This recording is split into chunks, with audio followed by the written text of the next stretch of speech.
দ্বিতীয় বিয়ে করাটা কি কোনো খারাপ কাজ, হারাম কাজ? বউ একটা আছে, এরপরে আকাম করতেছেন ফেসবুকে ইটিশ পিটিশন মেয়েদের সাথে, এটারে খারাপ মনে করতেছেন না, কিন্তু আরেকজন দ্বিতীয় বিয়ে করছে, এটারে কি মনে করতেছেন? মনে রাখবেন, দ্বিতীয় বিয়ে করা এটা কোনো দোষের না।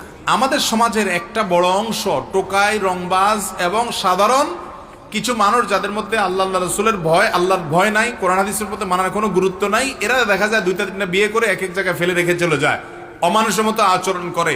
তাদের কারণে আপনি একাধিক বিয়েকে খারাপ বলতে পারেন না। আল্লাহ রাব্বুল আলামিন যেটা আপনার জন্য অনুমোদন রেখেছেন, কোরআন যেটাকে জায়েজ বলেছে, ওইটাকে যদি খারাপ মনে করেন তাহলে আপনার ঈমান নিয়ে টানাটানি দেখা দিবে। কোন বোন, কোন মেয়ে, অনেক মহিলারা এরকম আছেন বল ইসলামের সব মানে, কিন্তু যেহেতু দ্বিতীয় বিয়ে জায়েজ হলে তার স্বামী আবার দ্বিতীয় বিয়ে করতে পারে, এই জন্য তিনি দ্বিতীয় বিয়েকে অপছন্দ করেন। আমার বোন, এটার কারণে ঈমান হারা হয়ে যাওয়ার আশঙ্কা আছে। এটা হলো আল্লাহর বিরুদ্ধে বিদ্রোহ করা।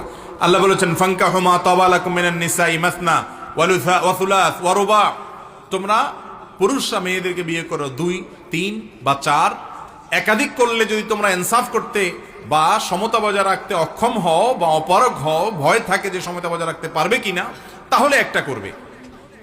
এই আয়াত থেকে পরিষ্কারভাবে বোঝা যায় আল্লাহর রাব্বুল আলামিন থেকে এটা অনুমোদন পাওয়া গেছে। এরপরও যদি কোনো নারী সেটাকে অপছন্দ করে তাহলে ঈমান থাকবে না। বোন আমার, আপনি সতীন অপছন্দ করছেন, সতীন আশাটাকে ভালো লাগছে না আপনার কাছে, এটা দোষণীয় না, সেটা আরেক জিনিস, কিন্তু আল্লাহর বিধানকে আপনি দোষণীয় মনে করবেন না।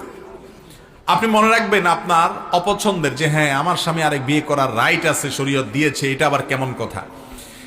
আপনি যেটাকে যুক্তিসঙ্গত বুঝতে পারছেন না বা যেটার যৌক্তিকতা আপনার বুঝতে অসুবিধা হচ্ছে, আল্লাহ তাআলা সেটাকে অবশ্যই যৌক্তিক রেখেছেন। আল্লাহ কোনো অযৌক্তিক কাজের নির্দেশ করতে পারেন না। বিধায় আপনার আমার বুঝে আসুক আর না আসুক, আল্লাহর বিধানের শামিল ঈমান চলে যাওয়ার মতো বিষয়।